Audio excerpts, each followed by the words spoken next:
இந்த நாளிலும் மற்றும் ஒரு தேவ செய்தியோடு உங்களை நான் சந்திப்பதிலே மிகுந்த மகிழ்ச்சி அடைகிறேன். தேவன் நமக்கு அடைக்கலமும் பெலனும் ஆபத்து காலத்திலே அனுகூலமான துணையுமாய் இருக்கிறார். அவருடைய அனுகூலங்களுக்காக, அவருடைய கிருபைகளுக்காக நாம் கர்த்தரை ஸ்தோத்திரிப்போம்.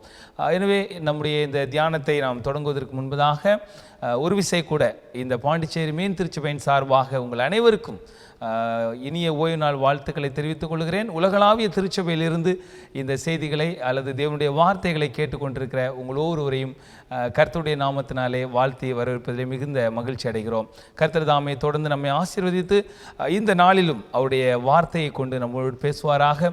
அந்த வார்த்தைகளினுடைய பலத்தோடு நாம் தொடர்ந்து கர்த்தருடைய நாமத்தை மகிமைப்படுத்துவோம். கர்த்தர் நம்மை வழி நடத்துவாராக. இந்த நாளிலும் நம்முடைய தியானத்திற்கு முன்பதாக தேவனுடைய வார்த்தையிலிருந்து ஒரு வாக்குத்தத்தத்தை உங்களோடு நான் பகிர்ந்து கொண்டு தேவ செய்திக்குள்ளாக பிரவேசிக்க ஆசைப்படுகிறேன். வேத வாக்கியம் முழுவதுமே அவருடைய வாக்குத்தத்தங்களால் நிரம்பி இருக்கிறது. அப்படிப்பட்ட இந்த சூழ்நிலையிலே இன்றைய தினத்திலும் இந்த செய்திகளை கேட்கிற ஒவ்வொருவருடைய வாழ்விலும் ஒரு எழுப்புதல் உண்டாகத்தக்கதாக, இன்னும் கர்த்தருக்குள்ளாக அவர்கள் ஒரு உயிர்மீட்சி அடையத்தக்கதாக அல்லது கர்த்தருக்குள்ளாக பலன் அடையத்தக்கதாக நமக்கு ஒரு நல்ல வாக்குத்தத்தத்தை ஆண்டவர் வைத்திருக்கிறார். அதை உங்களோடு பகிர்ந்து கொள்ள நான் ஆசைப்படுகிறேன். எரேமியா புஸ்தகம் 15வது அதிகாரம் 20வது வாக்கியத்தை நீங்கள் வாசித்து பார்க்கிற பொழுது 20 மற்றும் 21வது வாக்கியத்தை நான் வாசிக்கப் போகிறேன். எரேமியா 15ஆம் அதிகாரம் 20 மற்றும் 21வது வாக்கியம். உன்னை இந்த ஜனத்துக்கு எதிரே அரணான வெண்கல அலங்கமாக்குவேன், அவர்கள் உனக்கு விரோதமாக யுத்தம் பண்ணுவார்கள், ஆனாலும் உன்னை மேற்கொள்ள மாட்டார்கள். உன்னை இரட்சிப்பதற்காகவும் உன்னை தப்புவிப்பதற்காகவும் நான் உன்னுடனே இருக்கிறேன் என்று கர்த்தர் சொல்லுகிறார்.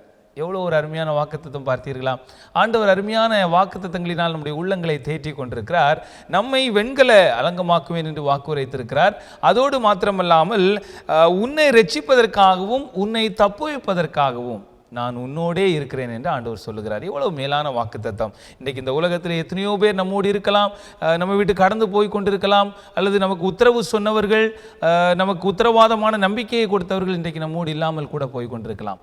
எனக்கு அன்பானவர்களே, என்றென்றைக்கும் நிலையான நம்பிக்கையான இயேசு கிறிஸ்து நமக்கு கொடுத்திருக்கிற ஒரு நல்ல வாக்குத்தத்தம், நம்மை ரட்சிக்கவும் நம்மை தப்புவிக்கவும் நம்முடைய அருகிலே இருக்கிறார், நம்முடைய அருகிலிருந்து நம்மை விசாரிக்கிறார். எனவே அந்த பாக்கியத்தை நீங்கள் பெற்றுக்கொள்ளத்தக்கதாக, எனவே இந்த நாளிலும் கூட இந்த வாக்குத்தத்தங்களினாலே நாம் கர்த்தருக்குள்ளாக பலப்படத்தக்கதாக கர்த்தர் நமக்கு கிருபை செய்வாராக.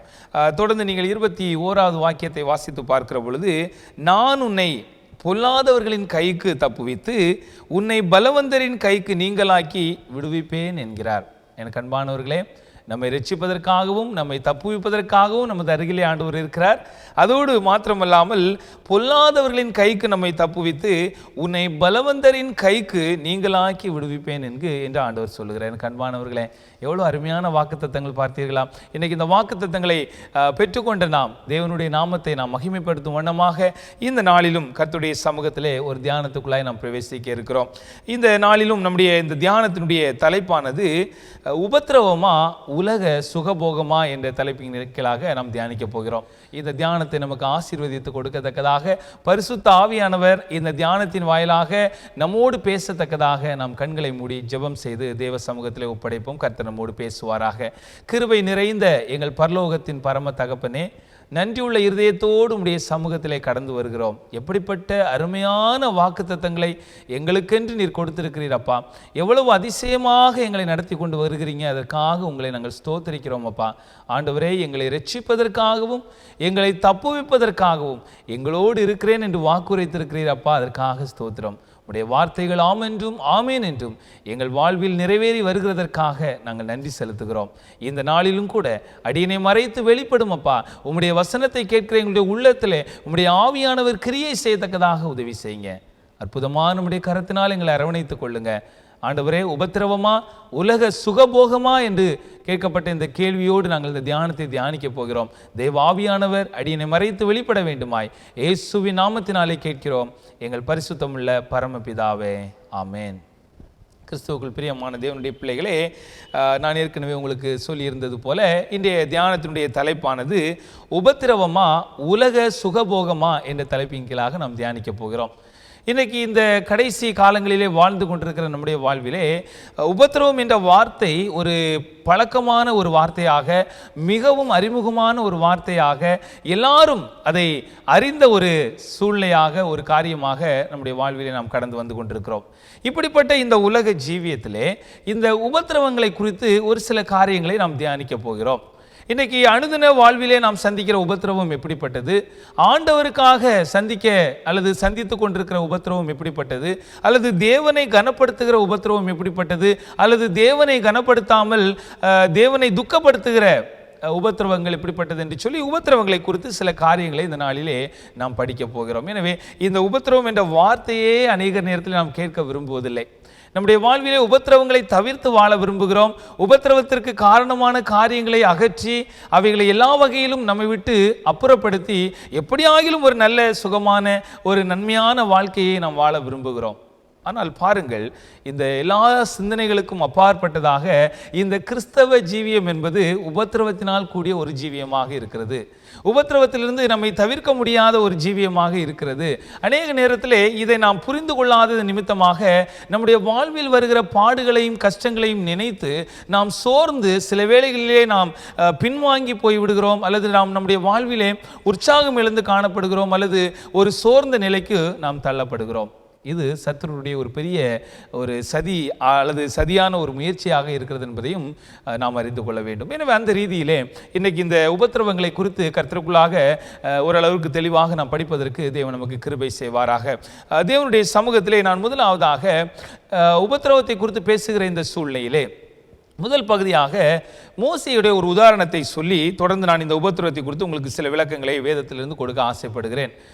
மோசேயை குறித்து நீங்கள் வாசிக்கிற பொழுது மோசேயுடைய ஆரம்ப நாட்களே அல்லது மோசேயை அந்த பெற்றோர் பெற்றெடுத்த அந்த காலகட்டங்களிலேயே அந்த தேசம் முழுவதுமாய் அல்லது இஸ்ரவேலர்களுக்கு உபத்திரவமான ஒரு நிலை காணப்பட்டது.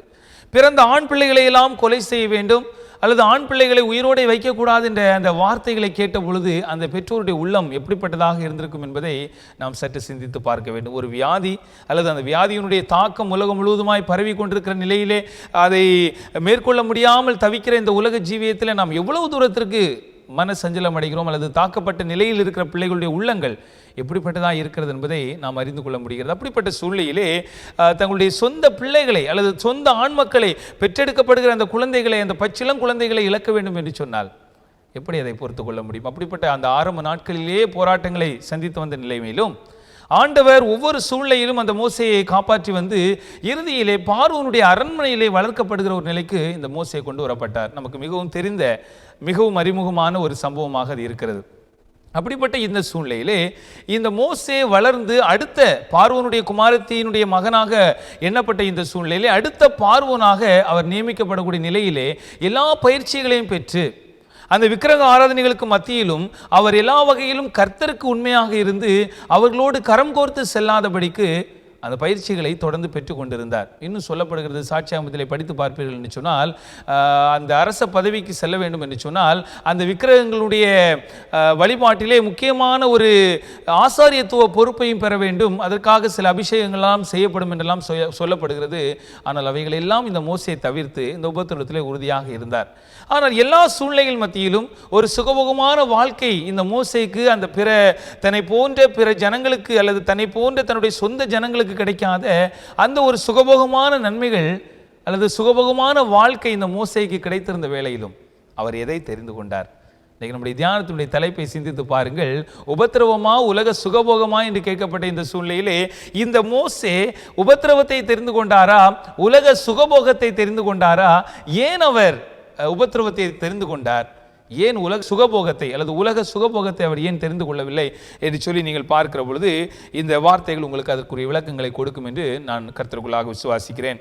எபிரேயர் புஸ்தகம் 11வது அதிகாரம் 24 முதல் 26வது வாக்கியம் வரை வாசிக்கிற பொழுது வேத வாக்கியம் தெளிவாக சொல்கிறது. எபிரேயர் 11ஆம் அதிகாரம் 24 முதல் 26 வாசிக்கிற பொழுது, விசுவாசத்தினாலே மோசே தான் பெரியவனான போது பார்வோனுடைய குமாரத்தியின் மகன் எனப்படுவதை வெறுத்து, இந்த மோசே வெறுத்த ஒரு காரியம் என்னவென்று நீங்கள் பார்ப்பீர்கள் என்று சொன்னால், பார்வோனுடைய குமாரத்தி என்று அழைக்கப்படுவதை இந்த மோசே வெறுத்தார். எனக்கு அன்பான தேவனுடைய பிள்ளைகள், எவ்வளவு ஒரு நல்ல ஒரு நிலை, யாரும் எதிர்பார்த்தாலும் கிடைக்காத ஒரு காரியம். ஒரு ராஜாவுடைய மகள், அந்த மகளுக்குரிய ஒரு குமாரன் என்று அழைக்கப்படுகிற அந்த காரியத்தை முதலாவது இந்த மோசே வெறுத்தாராம். எனக்கு அன்பானவர்களே, அதிலே பலவிதமான சுகபோகங்கள் இருந்தது, அதற்குள்ளாக பலவிதமான களியாட்டங்கள், மகிழ்ச்சி நிறைந்த அனுபவங்கள் இருந்தது.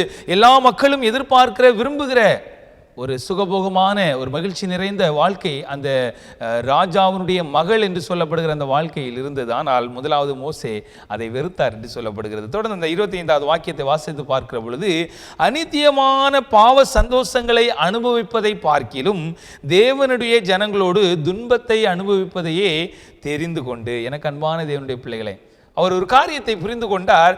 இந்த சந்தோஷம், இந்த சுகபோகம், இந்த உலக பிரகாரமான மகிழ்ச்சி அநித்தியமானது, அது ஒரு பாவ சந்தோஷம் என்பதை அவர் அறிந்து கொண்டார். இன்றைக்கு நம்முடைய வாழ்விலும் எது தேவனுக்குரிய சந்தோஷம், எது தேவனுக்கு பிரியமில்லாத சந்தோஷம், அல்லது எது நித்தியமான சந்தோஷம், எது அநித்தியமான சந்தோஷம் என்பதை அநேக வேளைகளில் பிரித்து பார்க்க முடியாத ஒரு நிலை காணப்படுவதனாலே இந்த அநித்தியமான சந்தோஷங்களிலே அகப்பட்டு கிடக்கிறதையும் நாம் அறிந்திருக்கிறோம். அப்படிப்பட்ட இந்த சூழ்நிலையிலே மோசே அந்த உலக பிரகாரமான அந்த வாழ்க்கையை அவர் வெறுத்தார். அந்த ராஜாவுடைய குமாரத்தி என்று அழைக்கப்படுவதை வெறுத்தார். அநித்தியமான பாவ சந்தோஷங்களை அனுபவித்து அதில் வரக்கூடிய ஒரு சந்தோஷத்தை பெற்றுக்கொள்வதை விட நம்முடைய சொந்த ஜனங்களோடு உபத்திரவத்தை அனுபவிப்பதை அவர் தெரிந்து கொண்டார் என்று வேதம் சொல்லுகிறது. ஏன் அப்படி செய்தார் என்று சொல்லி நீங்கள் பார்க்கிற பொழுது, எபிரேயர் 11ஆம் அதிகாரம் 26வது வாக்கியம் சொல்கிறது, இனி வரும் பலன் மேல் நோக்கமாயிருந்து எகிப்தில் உள்ள பொக்கிஷங்களிலும் கிறிஸ்துவின் நிமித்தம் வரும் நிந்தையை அதிக பாக்கியமானதாக அல்லது அதிக பாக்கியம் என்று எண்ணினான் என்று இந்த மோசேயை குறித்து அருமையான ஒரு சாட்சி சொல்லப்பட்டிருக்கிறது. எனக்கு அன்பான தேவனுடைய பிள்ளைகளே, நிச்சயமாக நாம் இதிலிருந்து நல்ல ஒரு காரியத்தை அறிந்து கொள்ள வேண்டும். இன்றைக்கு நமக்கு முன்பாக இப்படிப்பட்ட ஒரு காரியம் வைக்கப்படும் என்று சொன்னால், அல்லது நம்முடைய வாழ்க்கையில் இப்படிப்பட்ட ஒரு காரியம் நம்முடைய வாழ்விலே முன்னாக வைக்கப்பட்டு எதை தேர்ந்தெடுப்பாய் என்று சொல்லப்படும் என்று சொன்னால் நாம் எதை தேர்ந்தெடுப்போம்? எனக்கு அன்பான தேவனுடைய பிள்ளைகளே, இந்த மோசே தன்னுடைய ஜனங்களோடு துன்பத்தை அனுபவிப்பதை தெரிந்து கொண்டார். தன்னுடைய ஜனங்களோடு கிறிஸ்துவ நிமித்தமாய் வருகிற நிந்தையை, கிறிஸ்துவ நிமித்தமாய் வரும் பாடுகளை சகிப்பதிலே சந்தோஷம் அடைந்தார். தன்னுடைய வாழ்விலே இனி வரும் பலனை நோக்கி இருந்தார். எனக்கு அன்பான தேவனுடைய பிள்ளைகளே, நம்முடைய ஒவ்வொரு பாடுகளின் மத்தியிலும் நாம் சிந்திக்க வேண்டிய ஒரு காரியம், ஒவ்வொரு கஷ்டங்களின் மத்தியிலும் நாம் சிந்திக்க வேண்டிய ஒரு காரியம், இனி வரும் பலனை நாம் எதிர்பார்த்து அவைகளை நாம் சகிக்கிறவர்களாய் காணப்பட வேண்டும். ஒருவேளை நம்முடைய வாழ்க்கையிலே பாடுகள் வருகிற பொழுது, உபத்திரவங்களை சந்திக்கிற ஒரு நிலைக்குள்ளாக தள்ளப்படுகிற பொழுது 2 காரியங்கள் நமக்கு முன்பாக வைக்கப்படுகிறது. ஒன்று அவைகளை ஏற்றுக்கொள்வது, அல்லது அவைகளை விட்டு நாம் நம்மை விலக்கிக் கொள்வது, அல்லது ஒன்று நாம் அதை ஏற்றுக்கொண்டு அது நிமித்தமாய் நிலை நின்று இனி வரும் பலனை நாம் எதிர்பார்ப்பது, அல்லது அந்த பாடுகளை விட்டு நாம் நம்மை புறக்கணிப்பதன் மூலமாய் தேவனையே ஒருவேளை நாம் அநேக நேரத்திலே புறக்கணிக்கிற ஒரு நிலைக்குள்ளாக தள்ளப்படுவது என்று சொல்லி இந்த 2 வகையான ஒரு காரியங்களை நாம் பார்க்கிறோம். ஆக இன்றைக்கு ஒரு சில காரியங்களை இதற்கு ஒற்றுமையாக நாம் தியானிக்க போகிறோம். மோசேயை போல நீங்கள் தெரிந்து கொள்ள ஆயத்தமாக இருக்கிறீர்களா? உங்களுடைய வாழ்க்கையில் வருகிற பாடுகள், உங்களுடைய வாழ்க்கையில் வருகிற உபத்திரவங்கள், அல்லது உங்களுடைய வாழ்க்கையில் வருகிற துன்பங்கள் இனி வரும் பலனை உங்களுடைய வாழ்விலே சிந்திக்க செய்யக்கூடியதாக இருக்கிறதா, அல்லது அதை எதிர்பார்க்கக்கூடிய நிலைக்கு உங்களை நடத்துகிறதா, அல்லது இனி வரும் பலன் என்று சொல்லப்படுகிற கிறிஸ்துவ நிமித்தமாய் வருகிற பாடுகளை நாம் அனுபவிக்கிற பொழுது பரலோகத்திலே நமக்கு மிகுந்த பலன் உண்டாகி இருக்கிறது என்று சொல்லி இயேசு கிறிஸ்துவின் வார்த்தைகளை நாம் நினைக்கிற ஒரு சிந்தனைக்குள்ளாக நாம் வைக்கப்பட்டிருக்கிறோம் என்பதை நீங்கள் சிந்தித்து பார்க்க வேண்டும். எனவே இந்த ஒரு சிந்தையோடு, இந்த ஒரு நோக்கத்தோடு இந்த தியானத்துக்குள்ளாய் என்னோடு நீங்கள் பிரவேசிக்க வேண்டும் என்று நான் உங்களை அன்போடு கேட்டுக்கொள்கிறேன். ஆக உபத்திரவத்தை 2 வகையான உபத்திரவங்களாக நாம் இந்த நாளிலே படிக்கப் போகிறோம். வேத வாக்கியத்திலே நீங்கள் நன்றாக அதை அறிந்து கொள்ள முடியும். 2 வகையான உபத்திரவங்கள்.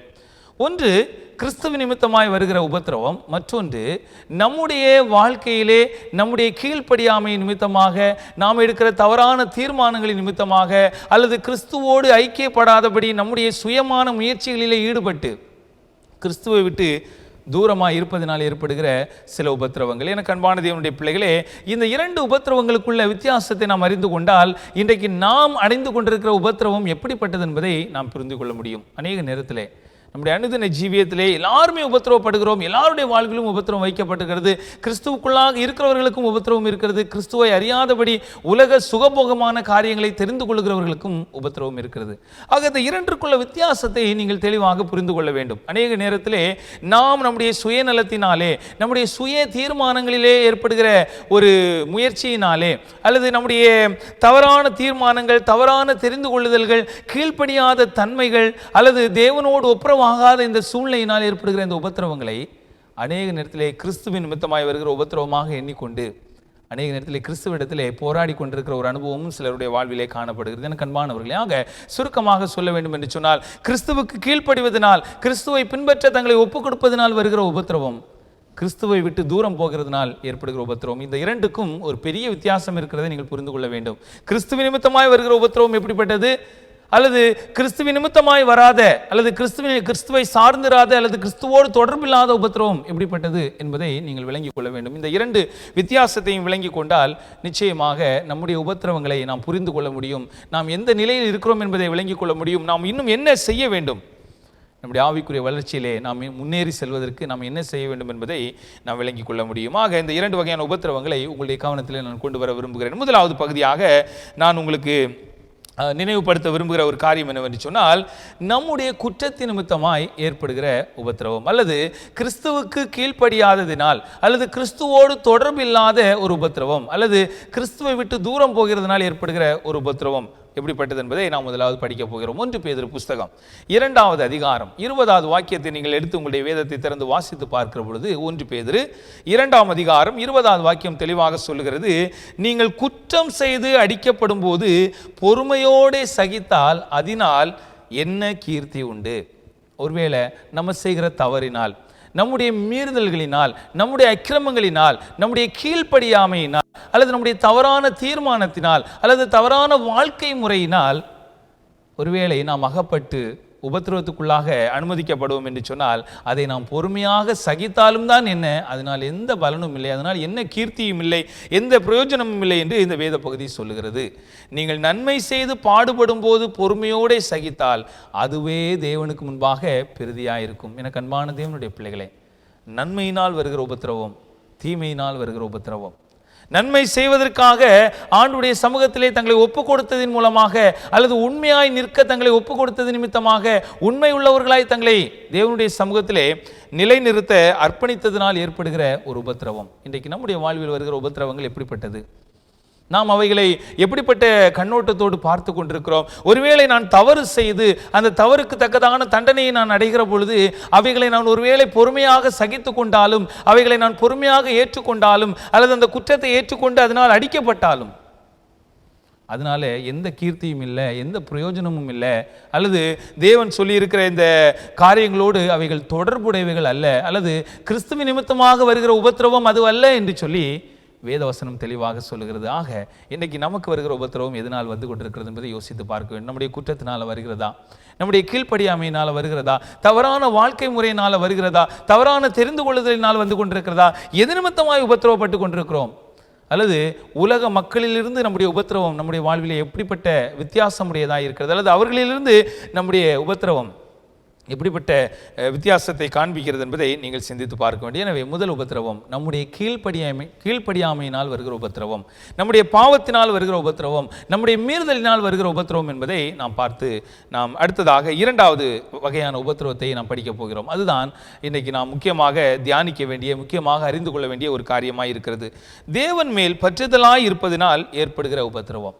2வது உபத்திரவம் எப்படிப்பட்டது என்று நீங்கள் பார்க்கிற பொழுது, தேவன் மேலே பற்றுதலாக இருப்பதனால, தேவனை விடாதபடி பற்றி பிடித்துக் கொள்வதனால, அல்லது தேவன் மாத்திரம் போதும் என்று சொல்லி முழுமையாக எல்லாவற்றையும் விட்டுவிட்டு அவரை பின்பற்ற தீர்மானம் எடுத்திருப்பதனால, அல்லது அவருக்காக வாழ ஒப்பு கொடுத்திருப்பதனால் வருகிற ஒரு உபத்திரவம் 2வது வகையான உபத்திரவமாக இருக்கிறது. அதை நாம் பார்க்கிற பொழுது 1 பேதுரு புஸ்தகம் 2வது அதிகாரம் 19வது வாக்கியத்தில் எதை நீங்கள் வாசிக்க முடியும். ஏனெனில் தேவன் மேல் பற்றுதலாய் இருக்கிற மனசாட்சி நிமித்தம் ஒருவன் அநியாயமாய் பாடுபட்டு உபத்திரவங்களை பொறுமையாய் சகித்தால் அதுவே பிரிதியாய் இருக்கும். எனக்கு அன்பான தேவனுடைய பிள்ளைகளே, தேவன் மேல் அல்லது தேவன் மேல் பற்றுதலாய் இருக்கும் மனசாட்சியின் நிமித்தமாய், தேவன் மேலே பற்றுதலாக இருக்கணும், அவருக்கு கீழ்ப்படியணும், அவருக்கு உண்மையாக இருக்கணும், என்ன வந்தாலும் சரி அந்த உண்மையை விட்டு விலக மாட்டேன், அந்த ஆண்டவர் மேல் உள்ள பற்றுதலிருந்து நான் எந்த வகையிலும் என்னுடைய வாழ்க்கையை நான் பின்வாங்கி போக ஒப்பு கொடுக்க மாட்டேன்னு சொல்லி தேவனுக்காக உண்மையாய் நிற்க தன்னை ஒப்பு கொடுத்த அந்த மனசாட்சி நிமித்தம்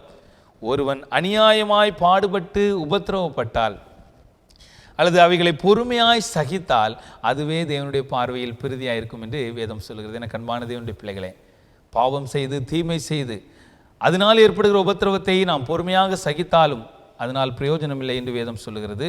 அது நிச்சயமாய் நாம் அடைய வேண்டிய ஒரு ஆக்கினை, அது நாம் அடைய வேண்டிய ஒரு தண்டனை, அல்லது நம்முடைய அந்த தீர்மானத்தை தவறாக எடுத்ததினாலோ அல்லது அந்த கீழ்ப்படியாமையினாலோ ஏற்படுகிற ஒரு விளைவு என்பதை நாம் பார்க்கிறோம். ஆனால் இந்த இரண்டாவது வகையாக பார்த்த இந்த உபத்திரவம் எப்படிப்பட்டது என்று சொன்னால், கிறிஸ்துவுக்காக எடுத்த தீர்மானத்தினால், கிறிஸ்துவுக்காக நிற்க தங்களை ஒப்புக் கொடுத்ததினால், உண்மையுள்ளவர்களாய் தேவனுக்கு முன்பாக நிறுத்த தங்களை அர்ப்பணித்ததினால், அல்லது தேவனை பற்றும் விசுவாசத்தினால், தங்களுடைய மனசாட்சியிலே தேவனுக்கென்று தங்களை ஒப்புக் கொடுத்த ஒரு சூழ்நிலையினால் ஏற்படுகிற ஒரு உபத்திரவம், அதை குறித்து வேதம் சொல்லுகிறது, அநியாயமாய் உபத்திரவப்படுத்தப்படுகிற ஒரு நிலை உண்டாகும் என்று சொன்னால் அது தேவனுடைய பார்வையிலே பிரதியாக இருக்கிறது. ஆக நாம் சிந்திக்க வேண்டிய ஒரு காரியம், நம்முடைய வாழ்வின் உபத்திரவம் எப்படிப்பட்டது? நாம் அடைந்து கொண்டிருக்கிற உபத்திரவத்தை நாம் எப்படி பார்த்து கொண்டிருக்கிறோம்? அநேக வேளைகளிலே நம்முடைய வாழ்வில் வருகிற பிரச்சனைகளுக்கெல்லாம் காரணம் அநேக நேரத்தில் நம்முடைய தீர்மானங்களும், நம்முடைய கீழ்ப்படியாமைகளும், நம்முடைய வாழ்க்கையிலே தேவனுக்கு நம்மை ஒப்பு கொடுக்காத ஒரு காரணங்களும், தேவனை சார்ந்திருக்காத ஒரு காரணமும் அநேக நேரத்தில் நம்முடைய பாடுகளுக்கு காரணமாக இருக்கிறது. மற்றொரு புறம் இன்னொரு வகையிலும் நம்முடைய வாழ்விலே பாடுகள் வருகிறது. கிறிஸ்துவ நிமித்தமாய், கிறிஸ்துவுக்காக நாம் நிற்பது நிமித்தமாய் பிசாசினால் கொண்டு வரப்படுகிற உபத்திரவங்கள் என்று பார்க்கிறோம். ஆக உங்களுடைய உபத்திரவம் எப்படிப்பட்டது? நீங்கள் எதை குறித்து பாரம் அடைந்து கொண்டிருக்கிறீர்கள்? உங்களுடைய வாழ்க்கையை சற்று நீங்கள் உய்த்து ஆராய்ந்து பார்க்க வேண்டும் என்று ஆண்டு விரும்புகிறார். உங்களுடைய உபத்திரவத்தை நீங்கள் பிரித்து பார்க்கிற பொழுது, உபத்திரவத்தின் காரியங்களை நீங்கள் ஆராய்ந்து பார்க்கிற பொழுது, நீங்கள் படுகிற பாடு கிறிஸ்துவ நிமித்தமாய் படுகிற பாடுகளா, அல்லது உங்கள் நிமித்தமாய், உங்களுடைய மீறுதல் நிமித்தமாய் படுகிற பாடுகளா என்பதை நீங்கள் சிந்தித்து பார்க்க வேண்டும். ஆக இரண்டாவது பகுதிக்குள்ளாக நாம் கடந்து செல்ல போகிறோம். உபத்திரவம் யாரால் வருகிறது? அநேக நேரத்திலே நம்முடைய வாழ்க்கையிலே உபத்திரவம் என்ன என்பதை நாம் பிரித்து பார்த்து விட்டோம். இரண்டாவது பகுதியில் நாம் பார்க்கிற பொழுது உபத்திரவம் யாரால் வருகிறது? நிச்சயமாய் கிறிஸ்துவின் நிமித்தமாய் நாம் பாடுபட ஒப்பு கொடுக்கப்பட்டிருக்கிற சூழ்நிலையிலே கிறிஸ்து நம்மை உபத்திரவப்படுத்துவதல்ல, அல்லது கிறிஸ்து நம்மை உபத்திரவப்படுத்தி நம்மை அந்த உபத்திரவத்துக்குள்ளாக ஒப்பு கொடுத்து அந்த அதிலே சந்தோஷம் அடைவதில்லை. இந்த சோதனைக்காரன் அநேக நேரத்தில் நம்மை உபத்திரவப்படுத்துகிறான்.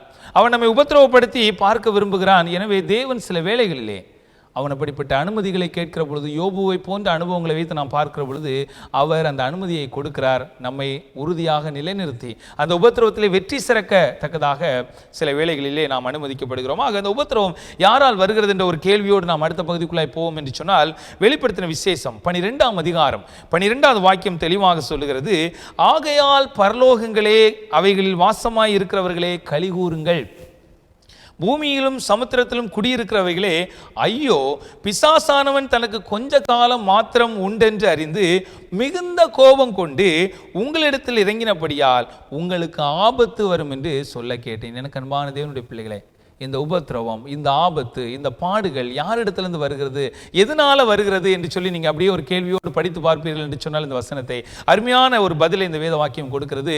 பரலோகங்களே கலிகூறுங்கள், அவைகளில் வாசமாயிருக்கிறவர்களே கலிகூறுங்கள், பூமியிலும் சமுத்திரத்திலும் குடியிருக்கிறவர்களே உங்களுக்கு ஐயோ. பிசாசானவன் தனக்கு கொஞ்ச காலம் மாத்திரம் இருக்கிறது என்று அறிந்து அவன் உங்களிடத்தில் இறங்கினபடியால் உங்களுக்கு ஆபத்து வரும் என்று சொல்ல கேட்டேன். ஆக பிசாசு கோபத்தோடு நம்மிடத்தில் இறங்கினபடியால், மிகுந்த கோபத்தோடு நம்முடைய மக்கள் மத்தியில் அல்லது நம்முடைய இந்த பூமியிலே இறங்கினபடியால், நமக்கு உபத்திரவத்தை கொடுக்கத்தக்கதாக அவன் கோபம் கொண்டிருக்கிறபடியால் நமக்கு ஆபத்து வரும் என்று சொல்லி சொல்லப்படுகிறது. ஆக உபத்திரவத்திற்கு காரணம் இந்த பிசாசு என்று பார்க்கிறோம். ஏன் அவன் நம்மை உபத்திரவப்படுத்துகிறான் என்று சொன்னால், அவனுக்கு கொஞ்ச காலம் மாத்திரம் உண்டு என்பதை அவன் அறிந்திருக்கிறான். அவன் மிகுந்த கோபத்தோடு இந்த உபத்திரவத்தை கொண்டு வருகிறான், மிகுந்த கோபத்தோடு அவைகளை செய்கிறான். ஏன் அவனுக்கு கோபம்? நம்ம மேல ஏன் கோபம்? அல்லது ஆண்டவரை பின்பற்றுகிற பிள்ளைகளின் மேலே ஏன் அவனுக்கு கோபம்? அல்லது ஆண்டவருக்காக தீர்மானம் எடுக்க வேண்டும் என்று சொல்லி முயற்சி எடுக்கிறவர்கள் மேலே ஏன் கோபம் அப்படி சொல்லி நீங்க கேட்பீங்க அப்படின்னா, அதே வெளிப்படுத்தின விசேஷம் 12ஆம் அதிகாரம், அதே அதிகாரம் கடைசி வசனம் சொல்லுகிறது, 17வது வசனம் சொல்லுகிறது, வெளிப்படுத்தல் 12:17 சொல்லுகிறது, அப்பொழுது வலுசற்பமானது ஸ்திரீயின் மேல் கோபம் கொண்டு, அவனுடைய கோபம், அவனுடைய பாடுகள், அவன் கொடுக்குற உபத்திரவங்கள் இந்த உலகத்தில் உள்ள எல்லாருக்குமே காணப்பட்டாலும் அவனுடைய கோபம் உண்மையிலே யார் மேலே அப்படின்னு பார்த்தீங்கன்னா ஸ்திரீயின் மேலே, அல்லது அந்த ஸ்திரீயின் மேலே, அந்த ஸ்திரீயை பின்பற்றுகிற அவளுடைய சந்ததியின் மேலே கோபம் அப்படின்னு சொல்லப்படுகிறது. இந்த ஸ்திரீ யார் அப்படி கேட்டால் வேத அடிப்படையில், இந்த வெளிப்படுத்தின விசேஷத்தின் அடிப்படையில் நீங்கள் பார்த்தீங்கன்னா இது சபையை குறிக்கிறது. எல்லா சபையும் குறிக்கிறதா கேட்டால் கண்டிப்பாக எல்லா சபையும் குறிக்கல. எந்த சபை அப்படின்றதையும் அந்த வேத வாக்கியம் தெளிவாக சொல்லுது. எந்த சபை அப்படின்னு பார்த்தீங்கன்னா, தேவனுடைய கற்பனைகளை கைக்கொள்ளுகிறவர்களும் இயேசு கிறிஸ்துவை குறித்த சாட்சியை உடையவர்களுமாகிய அவளுடைய சந்ததி, அந்த சபையுடைய சந்ததி அல்லது அந்த ஸ்திரீயுடைய சந்ததி, அந்த சபையாகிய அல்லது ஸ்திரீயாகிய சபையினுடைய சந்ததி, அவர்களோடு அல்லது அவர்களுடைய சந்ததியான மற்றவர்களுடனே யுத்தம் பண்ண போயிட்டு என்று அந்த வசனம் முடிகிறது. எனக்கு அன்பான தேவனுடைய பிள்ளைகளே, பிசாசு யாரை உபத்திரவப்படுத்த விரும்புகிறான், யார் மேலே கோபம் உள்ளவனாக இருக்கிறான்னு கேட்டால் ஸ்திரீன் மேலன்னு பார்க்குறோம். ஸ்திரீன்றது சபைன்னு பார்க்குறோம். அந்த சபைன்னா எல்லா சபையுமான்னு கேட்டால் கண்டிப்பாக எல்லா சபையும் இல்லை. அப்போ ஆண்டவரால் தெரிந்து கொள்ளப்பட்ட இந்த மீதமான திருச்சபை, நம்முடைய இந்த அட்வென்ட் திருச்சபை என்பதில் நாம் மிகுந்த உற்சாகத்தோடு இருக்கிறோம். நிச்சயமாக நம்முடைய திருச்சபை அல்லது நம்முடைய திருச்சபையில் காணப்படுகிற கர்த்தருடைய பிள்ளைகள் மேலே தான் அவனுக்கு கோபம்னு பார்க்குறோம். எப்படி நம்ம அதை உறுதியாக புரிந்து கொள்ள முடிகிறது அப்படின்னு கேட்டால், அந்த திருச்சபையில் தேவனுடைய கற்பனை இருக்குது, இயேசு கிறிஸ்துவை குறித்த சாட்சி இருக்கிறது, அல்லது தீர்க்க தரிசனத்தின் ஆவி இருக்கிறது. ஆக இன்றைக்கு ஒவ்வொரு தனிப்பட்ட மனிதனுடைய வாழ்விலும் அல்லது திருச்சபையில் இருக்கிற ஒவ்வொரு அங்கத்தினருடைய வாழ்விலும் இப்படிப்பட்ட குணாதிசயங்கள் காணப்படுகிற பொழுது நிச்சயமாய் நாம் சாத்தானுடைய கோபத்தை சந்திக்க வைக்கப்பட்டிருக்கிறோம், அல்லது சாத்தான் நம்மேல் கோபம் கொள்ளத்தக்கதாக வைக்கப்பட்டிருக்கிறோம். எனவே அவன் கோபம் கொண்டு இறங்கினபடியால் நமக்கு ஆபத்து வரும் என்று சொல்ல கேட்டேன். நமக்கு உபத்திரவம் உண்டு. இந்த உபத்திரவம் கிறிஸ்துவின் நிமித்தமாய், கிறிஸ்துவின் நாமத்தின் நிமித்தமாய், கிறிஸ்துவை பின்பற்ற ஒப்பு கொடுத்தது நிமித்தமாய், கிறிஸ்துவுடைய சபையிலே அங்கமாக இருக்க அர்ப்பணித்தது நிமித்தமாய், தேவனுடைய கற்பனையை பின்பற்ற ஒப்பு கொடுத்தது நிமித்தமாய், அவருடைய தீர்க்க தரிசனத்தின் ஆவியை நம்முடைய வாழ்விலே கொண்டவர்களாய் அல்லது உடையவர்களாய் இருப்பதனால இந்த உபத்திரவம் என்று பார்க்கிறோம். ஆக இந்த உபத்திரவம் அப்போ கண்டிப்பாக தவிர்க்கப்பட முடியுமா என்று கேட்டால், நீங்கள் ஆண்டவருக்கென்று உங்களை ஒப்பு கொடுத்தது உண்மை என்று சொன்னால், அவருடைய கற்பனைகளை பின்பற்ற உங்களை ஒப்பு கொடுத்தது உண்மை என்று சொன்னால், அல்லது இந்த வார்த்தையின்படி பார்த்தா இந்த இயேசு கிறிஸ்துவை குறித்த சாட்சியாகிய தீர்க்க தரிசனத்தின் ஆவிக்கு உங்களை ஒப்பு கொடுப்பது உண்மை என்று சொன்னால் நிச்சயமாய் உபத்திரவம் உண்டு. ஆக ஆண்டவர் நிமித்தமாய் வருகிற உபத்திரவத்திற்கும் நமது கீழ்ப்படியாமை மீறுதல்களின் நிமித்தமாய் வருகிற உபத்திரவத்துக்கும் உள்ள வித்தியாசத்தை நீங்கள் அறிந்து இந்த காரியங்களை தொடர்ந்து தியானிக்க வேண்டும் என்று நான் விரும்புகிறேன். ஆக எதற்காக ஆண்டவர் உபத்திரவத்தை அனுமதிக்கிறார்? ஏன் ஆண்டவர் அந்த உபத்திரவத்தை நமக்கு தவிர்க்கக்கூடாதா என்று கேட்டீர்கள் என்று சொன்னால், நமக்கு முன்மாதிரியாக கிறிஸ்து உபத்திரவத்தின் பாதையில் கடந்து சென்றிருக்கிறார். இன்றைக்கு கிறிஸ்துவை நீங்கள் சென்றடைய வேண்டும் என்று சொன்னால், கிறிஸ்து சென்றடைந்திருக்கிற அந்த ராஜ்யத்தை நீங்கள் சுதந்திரிக்க வேண்டும் என்று சொன்னால், கிறிஸ்துவோடு நீங்கள் ஐக்கியப்பட்டு அந்த ராஜ்யத்தில் நித்தியமாய் வாழ வேண்டும் என்று சொன்னால், கிறிஸ்து பயணித்த அதே பாதையில் நாம் பயணிக்க வேண்டும். ஒருவேளை எனக்கு வேண்டாம், அது எனக்கு கடினமாக இருக்கிறது, என்னால் அந்த பாதையில் பயணிக்க முடியாது என்று சொல்வீர்கள் என்று சொன்னால், நிச்சயமாக இந்த கிறிஸ்துவோடு நாம் பங்கடைய முடியாது என்பதுதான் இந்த தியானத்தினுடைய தாற்பயமும் இன்னும் வேதம் சொல்லுகிற காரியமும் அதுவாக தான் இருக்கிறது. எனக்கு அன்பான தேவனுடைய பிள்ளைகளே, ஆக நம்முடைய தீர்மானம் என்னவாக இருக்க போகிறது? அல்லது வாழ்க்கையிலே கிறிஸ்துவ நிமித்தமாய் வருகிற பாடுகளை நாம் பார்க்கிற விதம் எப்படிப்பட்டதாக இருக்கிறது? அவைகளை நாம் எந்த வகையிலே நம்முடைய வாழ்க்கையில் ஏற்று வாழ்ந்து கொண்டிருக்கிறோம் என்பதை நாம் சிந்தித்து பார்க்க வேண்டும். ஒரு 4 காரியங்கள் ஏன் உபத்திரவங்கள் அனுமதிக்கப்பட்டிருக்கிறது என்று சொல்லி ஒரு 4 காரியங்களை நாம் பார்க்க போகிறோம். இந்த 4 காரியங்களை நீங்கள் பார்க்கிற பொழுது முதல் காரியமாக 4 காரியங்களை நாம் பார்க்க போகிறோம். முதல் காரியமாக இயேசு கிறிஸ்து இந்த உபத்திரவத்தை குறித்து முன்னுரைத்திருக்கிறார். நீங்கள் யோவான் 16வது அதிகாரம் 33வது வாக்கியத்தை வாசித்து பார்க்கிற பொழுது, என்னிடத்தில் உங்களுக்கு சமாதானம் உண்டாயிருக்கும் பொருட்டு இவைகளை உங்களுக்கு சொன்னேன். உலகத்தில் உங்களுக்கு உபத்திரவம் உண்டு, ஆனாலும் திடன் கொள்ளுங்கள், நான் உலகத்தை ஜெயித்தேன். இன்னொரு வார்த்தையில் சொல்லுவோம் அப்படின்னா, கிறிஸ்து அந்த உபத்திரவத்தின் பாதையை கடந்து சென்றிருக்கிறார். கிறிஸ்துவை பின்பற்றுகிற கிறிஸ்துவுடைய பிள்ளைகளாக இருக்கிற உங்களுக்கும் எனக்கும் உபத்திரவம் உண்டு என்பதை கிறிஸ்து முன்னுரைத்திருக்கிறார். எனவே இது தவிர்க்கப்பட முடியாத ஒரு காரியம். எனவேதான் வேத வாக்கியம் சொல்கிறது, இயேசு கிறிஸ்து அந்த பரலோக பயணத்தை குறித்து பேசுகிற பொழுது, இடுக்கமான வாசல் வழியாய் செல்கிறவர்கள் வெகு சிலர் என்று சொல்லப்படுகிறது, இன்னும் அதை கண்டுபிடிக்காதவர்களும் அநேகர் என்று சொல்லப்படுகிறது. ஆனால் கேட்டு போகிற வாசல் விசாலமானது, நெருக்கடி இல்லாத ஒரு வழி, எந்த விதமான கடினம் இல்லாத ஒரு பயணம், எந்தவித கடினத்தை சந்திக்காத ஒரு பயணம், அதன் வழியாக செல்லுகிறவர்கள் அநேகர் என்று சொல்லி சொல்லப்படுகிறது. கேட்டுக்கு போகிறது, அது அழிவை நோக்கி போகிறது. ஆனால் நித்திய ஜீவனுக்கு போகிற பாதை இடுக்கமானது, நெருக்கமானது, அது கடினமானது என்று சொல்லப்படுகிறது. எனக்கு அன்பானவர்களே, உலகத்திலே உங்களுக்கு உபத்திரவம் உண்டு, ஆனாலும் திடன் கொள்ளுங்கள், நான் உலகத்தை ஜெயித்த. இந்த உலகத்தின் அதிபதி கிறிஸ்துவை பின்பற்றுகிறவர்களை உபத்திரவப்படுத்துவதற்காகவே அவன் பிரயாசப்பட்டு கொண்டிருக்கிறான். அதுவே அவனுடைய பணியாக அவன் செய்து கொண்டிருக்கிறான். ஆக உபத்திரவம் உண்டு, உபத்திரவம் நமக்கு முன்வைக்கப்பட்டிருக்கிறது என்பதை நாம் விளங்கிக் கொள்ள வேண்டும். இரண்டாவதாக, ஏன் உபத்திரவம் அனுமதிக்கப்படுகிறது என்று கேட்பீர்கள் என்று சொன்னால், உபத்திரவம் நமக்கு நியமிக்கப்பட்டிருக்கிறது.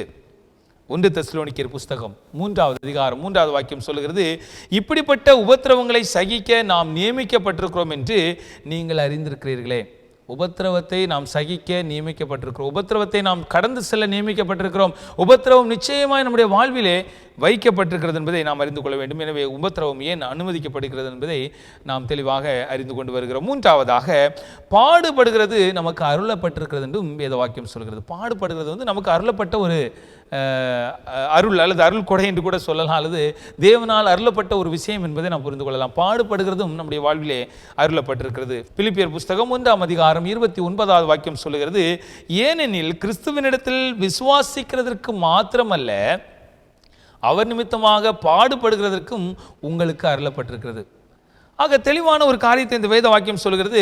கிறிஸ்துவனிடத்தில் விசுவாசம் வைக்கிறதற்காக மாத்திரம் நாம் தெரிந்து கொள்ளப்படாமல், கிறிஸ்துவனிடத்தில் விசுவாசம் கொள்கிறதற்காக மாத்திரம் நாம் அழைக்கப்படாமல், அவர் நிமித்தமாய் பாடுபடுகிறதற்கும் அல்லது பாடுபடுகிறதும் உங்களுக்கு அருளப்பட்டிருக்கிறது என்று வேதம் சொல்கிறது. ஆக பாடுகளும் இருக்கிறது. நம்முடைய வாழ்விலே பாடுபடுகிறதும் நம்முடைய வாழ்க்கையில் ஒரு அருளப்பட்ட காரியமாக இருக்கிறது. எனவே நாம் இந்த உபத்திரவத்தை தவிர்க்க முடியாது. நிச்சயமாய் கர்த்தரை பின்பற்ற, கர்த்தருக்கு உண்மையாக இருக்க ஒப்புக் கொடுக்கிறவர்கள் உபத்திரவப்படுவார்கள் அல்லது உபத்திரத்துக்குள்ளாக நாம் வைக்கப்பட்டிருக்கிறோம் என்பதை நீங்கள் விளங்கிக் கொள்ள வேண்டும். இதுதான் நம்முடைய கிறிஸ்தவ பயணமாக இருக்கிறது என்பதையும் நாம் புரிந்து கொள்ள வேண்டும்.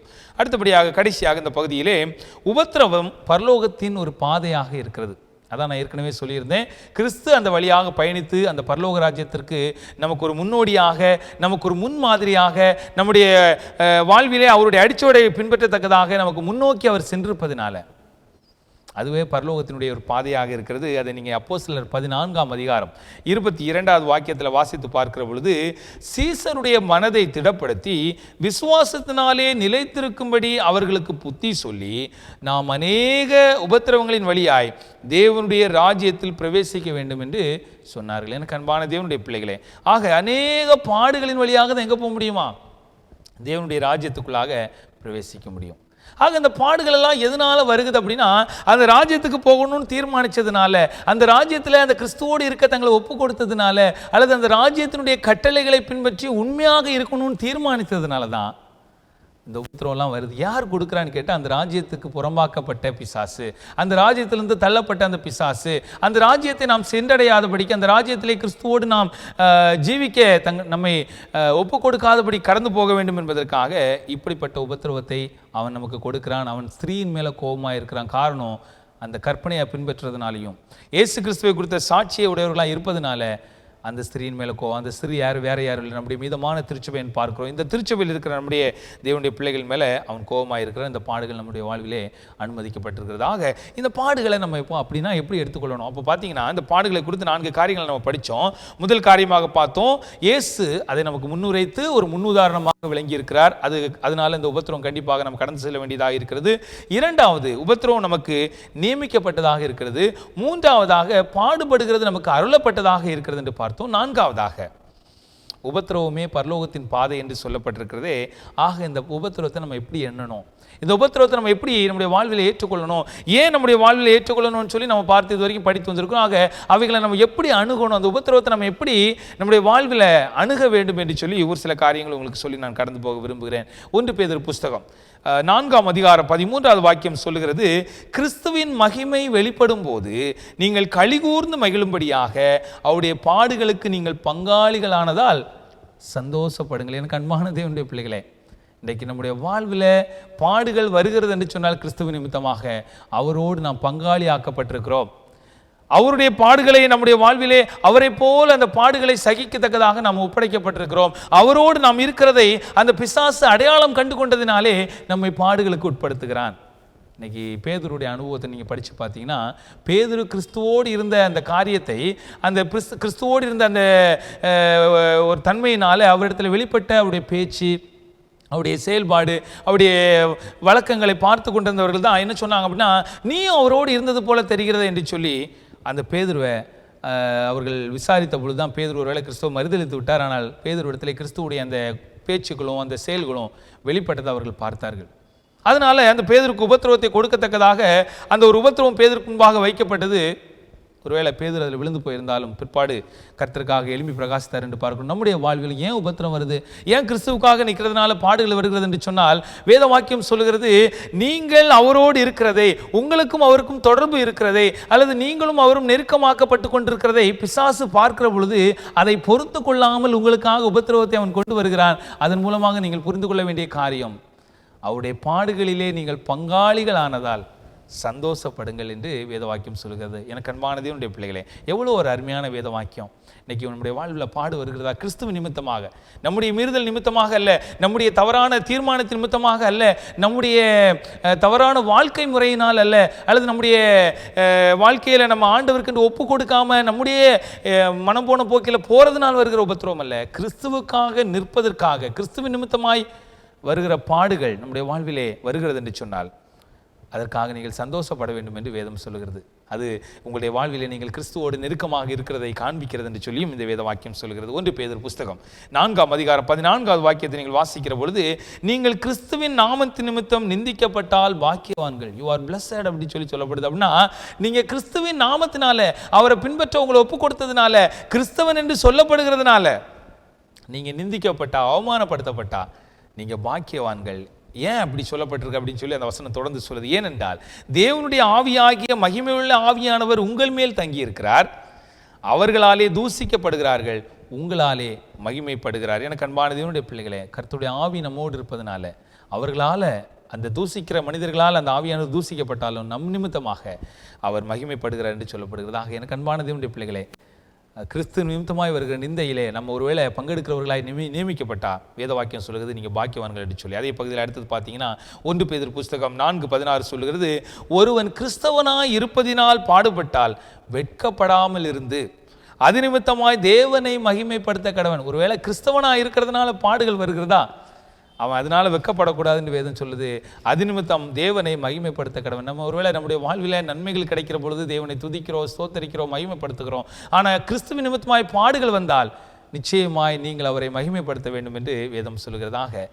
உபத்திரவங்கள் ஏன் வருகிறதுன்னு பார்த்தோம், உபத்திரவத்தை யார் கொடுக்குறான்னு பார்த்தோம், உபத்திரவத்தினுடைய வகைகளை பார்த்தோம். இப்படிப்பட்ட இந்த சூழ்நிலையில் இந்த பகுதியில் பார்க்குறோம், உபத்திரவம் வருகிறதா சந்தோஷப்படுங்கள், உபத்திரவம் வருகிறதா பாக்கியவான்களாக எண்ணுங்கள், உபத்திரவம் வருகிறதா கர்த்தரை மகிமைப்படுத்துங்கள். இன்றைக்கு நம்முடைய வாழ்விலே நாம் எப்படிப்பட்ட ரீதியில் அந்த உபத்திரவத்தை பார்க்கிறோம் என்பதை நீங்கள் சிந்தித்து பார்க்க வேண்டும். எனக்கு அன்பான தேவனுடைய பிள்ளைகளே, கிறிஸ்து நிமித்தமாக எப்படிப்பட்ட பாடுகள் வந்தாலும், எப்படிப்பட்ட அவமானங்கள் வந்தாலும், எப்படிப்பட்ட நிந்தனைகள் வந்தாலும், எப்படிப்பட்ட துன்பங்கள் நம்முடைய வாழ்வில் வந்தாலும் நாம் கிறிஸ்துவுக்காக அதை சகிக்க வேண்டும் என்று சொல்லி நாம் பார்க்கிறோம். அடுத்ததாக உபத்திரவ வேளையிலே நம்மிடத்தில் எதிர்பார்க்கப்படுவது என்ன, எப்படி உபத்திரவத்தை அணுகணும்னு பார்த்தோம், உபத்திரவத்தை நம்ம எப்படி ஃபீல் பண்ணணும்னு பார்த்தோம், அதை சந்தோஷமாக என்னென்னலாம் படித்து கொண்டு வருகிறோம்.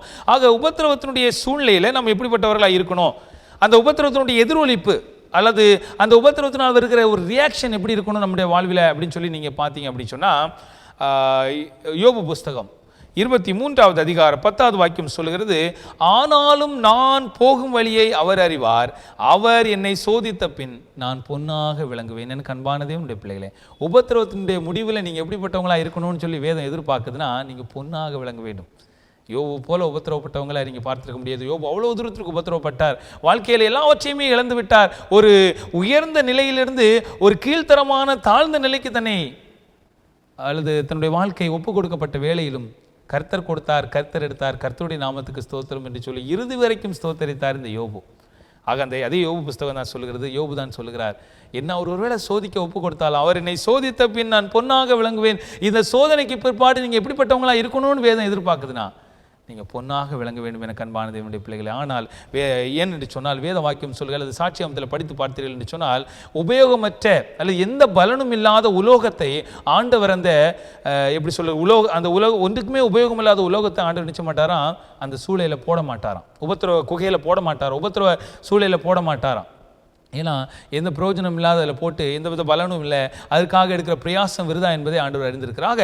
நீங்கள் உபத்திரவ குகையிலே போடப்படுகிறீர்களா, உங்களுடைய வாழ்விலே தேவன் ஒரு திட்டத்தை வைத்திருக்கிறார், உங்களுடைய வாழ்விலே தேவனுக்காக எதிர்பார்க்கப்படுகிற காரியம் இருக்கிறது என்பதை நீங்கள் விளங்கி கொண்டு தேவன் உங்களை பயன்படுத்த விரும்புகிறார் என்பதை நீங்கள் புரிந்து கொள்ள வேண்டும். ஆக நீங்கள் பொன்னாக விளங்க வேண்டும் என்று ஆண்டவர் விரும்புகிறார். இரண்டாவது காரியம் 2 தெசலோனிக்கேயர் 1வது அதிகாரம் 4வது வாக்கியம் சொல்லுகிறது, நீங்கள் சகிக்கிற சகல துன்பங்களிலும் உபத்திரவங்களிலும் பொறுமையையும் விசுவாசத்தையும் காண்பிக்கிறது நிமித்தம் உங்களை குறித்து நான் தேவனுடைய சபைகளில் மேன்மை பாராட்டுகிறோம். எனக்கு அன்பான தேவனுடைய பிள்ளைகளை, உபத்திரவத்தில் நீங்கள் பொறுமையையும் விசுவாசத்தையும் காண்பிக்க வேண்டும் என்று வேதம் சொல்கிறது. என்ன காட்டணும், நீங்கள் பொன்னாக விளங்கணும், 2வது நீங்கள் விசுவாசத்தை காட்டணும்.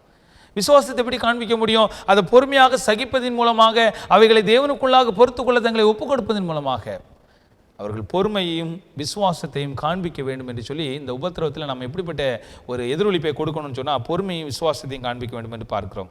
மூன்றாவதாக 1 பேதுரு புஸ்தகம் 2ஆம் அதிகாரம் 23வது வாக்கியம் சொல்கிறது, அவர் வையப்படும் போது பதில் வையாமலும் பாடுபடும் போது பயமுறுத்தாமலும் நியாயமாய் தீர்ப்பு செய்கிறவருக்கு தம்மை ஒப்புவித்தார். அப்படின்னா அவர் காரணமில்லாமல் தண்டிக்கப்பட்டார், காரணமில்லாமல் உபத்திரவப்படுத்தப்பட்டார், அவமானப்படுத்தப்பட்டார், நிந்திக்கப்பட்டார்.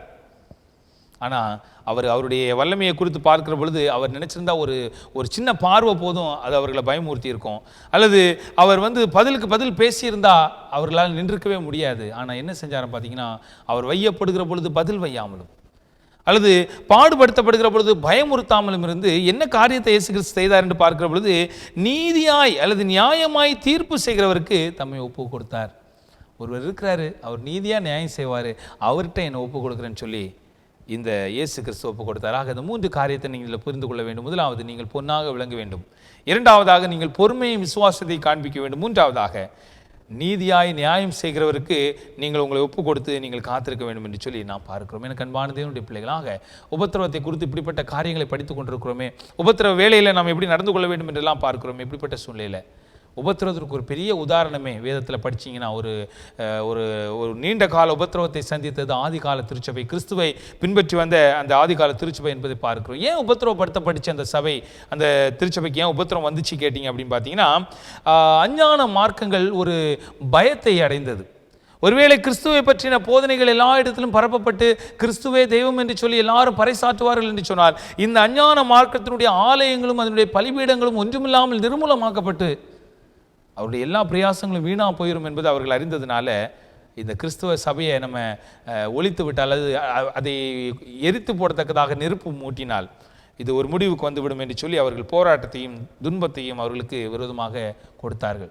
ஆக கிறிஸ்துவுக்காக நின்றவர்கள் எப்படிப்பட்ட குற்றச்சாட்டுகளை எல்லாம் அடைந்தார்கள் என்று பார்க்கிற பொழுது அவர்கள் ஒரு பயங்கரமான குற்றவாளிகளாக எண்ணப்பட்டார்கள். இன்றைக்கி பார்த்தீங்கன்னா, இந்த உலகத்தின் முடிவில் நம்ம அதை போன்ற ஒரு பிரச்சனையை தான் சந்திக்க போகிறோம்.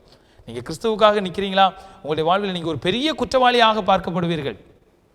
உங்களுடைய அயலகத்தார், உங்களை நேசித்தவர்கள், ஏன் உங்களுடைய சொந்த உறவினர்களால் கூட நீங்கள் நான் காட்டி கொடுக்கப்படும் என்று சொல்லி ஒரு மனிதனுடைய வீட்டாருடைய சத்துரு என்று சொல்லப்பட்டிருக்கிற கிறிஸ்துவுடைய அந்த கடைசி கால அல்லது கடைசி நாட்களை குறித்து அந்த உபதேசங்கள் எல்லாம் நீங்கள் படித்திருக்க முடியும். ஆண்டவருடைய அந்த கடைசி காலத்தினுடைய அடையாளத்தை குறித்து சொல்லப்பட்ட புஸ்தகம் அல்லது மத்தேயு 24ஆம் அதிகாரம் போன்று அல்லது லூக்கா 21ஆம் அதிகாரம் போன்ற பகுதிகளெல்லாம் நீங்கள் படிக்க முடியும். ஆக அவர்கள் மேல் வைக்கப்பட்ட மற்ற குற்றச்சாட்டு என்னவென்று சொன்னால், இயற்கையினால் உண்டாகக்கூடிய பால் கடிப்புகள், பஞ்சங்கள், கொள்ளை நோய்கள், பூகம்பங்கள் ஆகிய எல்லாத்துக்குமே யார் காரணம்னா இந்த கிறிஸ்துவ பின்பற்ற கிறிஸ்தவங்க தான். பூமியில் ஏற்படுகிற பூகம்பமாக இருக்கட்டும், பூமியில் ஏற்பட்டிருக்கிற பால் கடிப்புகளாக இருக்கட்டும், கொள்ளை நோய்கள், இப்போ பார்க்குற இந்த கொள்ளை நோய்களாக இருக்கட்டும், பூகமாக அல்லது பூகம்பமாக இருக்கட்டும், இல்லை இந்த உலகத்தில் ஏற்படுகிற எந்த விதமான பாதிப்புகளாக இருந்தாலும் சரி, அதுக்கு காரணம் யாருன்னா இந்த கிறிஸ்தவர்கள் என்று சொல்லி சொல்லப்படுகிற ஒரு நிலை. அல்லது அவர்களை ஆதிகால திருச்சபையாரை குற்றம் சாட்டினார்கள். இன்றைக்கி முடிவு காலத்தில் வாழ்கிற நம்முடைய தேவனுடைய பிள்ளைகளுக்கும் இந்த உபத்திரவம் அப்படிப்பட்டதாக இருக்கிறது என்பதை புரிந்து கொள்ள வேண்டும். அடுத்ததாக, அவர்கள் ராஜாக்களுக்கு எதிர்த்து நிற்கிறவர்கள், ராஜ்யத்தை எதிர்த்து நிற்கிறவர்கள் என்று சொல்லி குற்றச்சாட்டப்படுகிறார்கள்.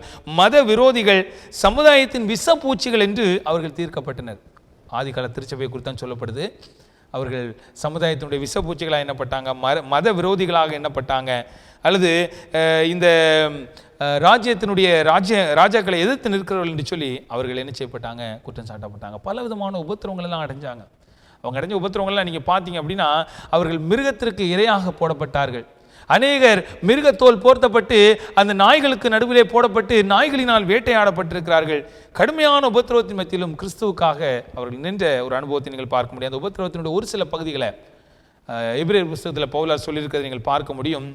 அவருடைய உபத்திரவ காரியங்களை அவர் சொல்லுகிறார். எபிரேயர் 11:36-37 நீங்கள் படிக்கிற பொழுது, சிலர் நிந்தனைகளையும் அடிகளையும் கட்டுகளையும் காவலையும் அனுபவித்தார்கள். கல்லறியுண்டார்கள், வாளால் அறுப்புண்டார்கள், பரீட்சையை பார்க்கப்பட்டார்கள், பட்டயத்தால் வெட்டப்பட்டு மரித்தார்கள். செம்மறியாட்டு தோள்களை வெள்ளாட்டு தோள்களையும் போர்த்தி கொண்டு திரிந்து குறைவையும் உபத்திரவத்தையும் துன்பத்தையும் அனுபவித்தார்கள். 38வது வாக்கியம் சொல்லுகிறது, உலகம் அவர்களுக்கு பாத்திரமாயிருக்கவில்லை. அவர்கள் வனாந்திரங்களிலேயும் மலைகளிலேயும் குகைகளிலேயும் பூமியின் வெடிப்புகளிலும் சிதறுண்டு அலைந்தார்கள். எனக்கு அன்பானது, பல விதமான பாடுகள் அவருடைய வாழ்வில் அவர்கள் அடைந்த பாடுகள், உபத்திரவங்களை பார்க்கிற பொழுது, அந்த உபத்திரவங்களை நீங்கள் பார்க்கிற பொழுது ரொம்ப கடினமான உபத்திரவங்கள்லாம் சந்திச்சிருக்கிறாங்க. ஏன் சந்திச்சாங்க? அதுக்காக காரணம் என்ன அப்படின்னு கேட்டால், கிறிஸ்துவுக்காக நின்றது நிமித்தமாய், கிறிஸ்துவன் என்று அழைக்கப்பட்டது நிமித்தமாய், கிறிஸ்துவை பின்பற்ற ஒப்பு கொடுத்தது நிமித்தமாய். எனக்கு அன்பான தேவனுடைய பிள்ளைகளை, அந்த பாடுகள் அதோடு முடிந்து போகவில்லை. உலகத்தின் முடிவிலும் இப்படிப்பட்ட பாடுகள் வைக்கப்பட்டிருக்கிறது. நாம் இப்படிப்பட்ட பாடுகளை எதிர்நோக்கி இவைகளிலே நாம் மேற்கொள்ளத்தக்கதாக, இவைகளிலே நாம் வெற்றி சிறக்கத்தக்கதாக பாடுபட்டு பிரயாசப்பட்டு கொண்டிருக்கிறோமா? அல்லது பாடுபடாத இந்த உலகத்தில் நம்முடைய தீர்மானத்தினால, நம்முடைய தவறான முயற்சியினால், நம்முடைய தவறான வாழ்க்கை முறையினால் வருகிற இந்த சாதாரண நம்முடைய பிரச்சனையோடு தொடர்புடைய இந்த பாடுகளை நினைத்து வேதனைப்பட்டு நாம் சோர்ந்து போய் ஆண்டுடைய சமூகத்தில் நாம் தளர்ந்து போய் காணப்பட்டு கொண்டிருக்கிறோமா? சிந்தித்து பார்க்க வேண்டும். எனக்கு அன்பானவர்கள், இவர்கள் அடைந்த அனைத்து உபத்திரவங்களும் கிறிஸ்துவின் நிமித்தமாக, கிறிஸ்துவின் நாமத்தின் நிமித்தமாக, கிறிஸ்துவை ஏற்றுக்கொண்டது நிமித்தமாக என்பதை நீங்கள் விளங்கிக் கொள்ள வேண்டும். முதல் இரத்த சாட்சியாக மரித்த அந்த ஸ்தேவானுடைய அனுபவத்தை பார்க்க முடியும். அவர் வேற ஒன்றுமே செய்யலைங்க. கிறிஸ்துவை கொடுத்த உபதேசத்தை கொடுத்து கொண்டிருந்தார். ஆசாரியர்களால் அவருடைய உபதேசத்துக்கு முன்பாக நிற்கவே முடியல, அவருக்கு எதிரிட்டு பேசவே முடியல. அவ்வளோ தூரத்துக்கு வல்லமையான ஒரு பிரசங்கியாராக, ஊழியக்காரராக இந்த ஸ்தேவான் விளங்கினார். அவர் மேலே எத்தனையோ குற்றச்சாட்டுகளை வைக்க பார்த்தாங்க, ஒன்றுமே மேற்கொள்ளப்பட முடியல. கடைசியில் அவர் மேலே பொய்யான குற்றச்சாட்டுகளை வைத்து, இவன் தவறாக போதிக்கிறான், நியாயப்பிரமாணத்துக்கு அப்பாற்பட்டு போதிக்கிறான் என்று சொல்லி குற்றம் சாட்டி நியாய சங்கத்திலே கொண்டு நிறுத்தி, பொய்யான ஒரு சாட்சிகளை கொண்டு, பொய்யான சாட்சிகளை நிறுத்தி அவரை கொலை செய்தார்கள். வேத வாக்கியம் சொல்லுகிறது, அப்போஸ்தலர் 6:15 சொல்லுகிறது, ஆலோசனை சங்கத்தின் முன்பாக அவர் நிற்கிற பொழுது அவருடைய முகம் தேவதூதனுடைய முகத்தை போல பிரகாசமாக இருந்தது என்று சொல்லி சொல்லப்படுகிறது. கண்பான தேவனுடைய பிள்ளைகளாக பாடுகள் அப்படி பல விதங்களிலே அவருடைய வாழ்க்கையில் வந்திருக்கிறது. அவர்கள் உபத்திரவத்தின் ஊடாகவே வாழ்க்கையை கடந்து சென்றார்கள். 12 அப்போஸ்தலருடைய அனுபவத்தை பார்க்கிற பொழுது, யூதாஸுக்கு பிற்பாடு மத்தியாஸ் என்று ஒருவர் தெரிந்து கொள்ளப்பட்டார். நீங்கள் அதை அப்போஸ்தலர் முதல் அதிகாரங்களை படித்து பார்க்க முடியும். இப்படிப்பட்ட இந்த 12 அப்போஸ்தலருடைய வாழ்வில் கூட பார்த்தீங்கன்னா, யோவான் அப்போஸ்தலனாகிய யோவானை தவிர மீது எல்லாருமே அவர்கள் என்ன செய்யப்பட்டார்கள் என்று சொன்னால் கொலை செய்யப்பட்டார்கள். அதை நான் உங்களுக்கு வரிசைப்படுத்தி சொல்ல முடியும், நமக்கு நேரம் இல்லாதனால அதை நான் உங்களுக்கு வேணால் ஸ்க்ரீனில் அது உங்களுக்கு போட்டு காட்டப்படும். நீங்கள் அதை படித்து பார்த்தீங்க அப்படின்னா, அந்த 12 அப்போஸ்தலர் அல்லது ஏறத்தாழ 11 பேருமே அவர்கள் உபத்திரவப்படுத்தப்பட்டு கொல்லப்பட்டார்கள் என்று பார்க்கிறோம். யோவான் மாத்திரமே, அவருக்கும் உபத்திரவம் வந்துச்சு. ஆண்டவர் அதிலிருந்து அவர் மேற்கொள்ளத்தக்கதாக அந்த எண்ணெய் குப்பரையில் போட்ட பிற்பாடும் அவரை மீட்டு அவரை இந்த கடைசி காலத்தை கொடுத்த இந்த வெளிப்படுத்தின விசேஷத்தெல்லாம் எழுதுவதற்கு அதுக்கு பிற்பாடு பயன்படுத்தினார்லாம் பார்க்க. இப்படி உபத்திரவங்களே அவருடைய வாழ்க்கையிலே ஒரு பெரிய போராட்டமாக இருந்தது. உபத்திரவத்திலும் சபை வளர்ந்தது.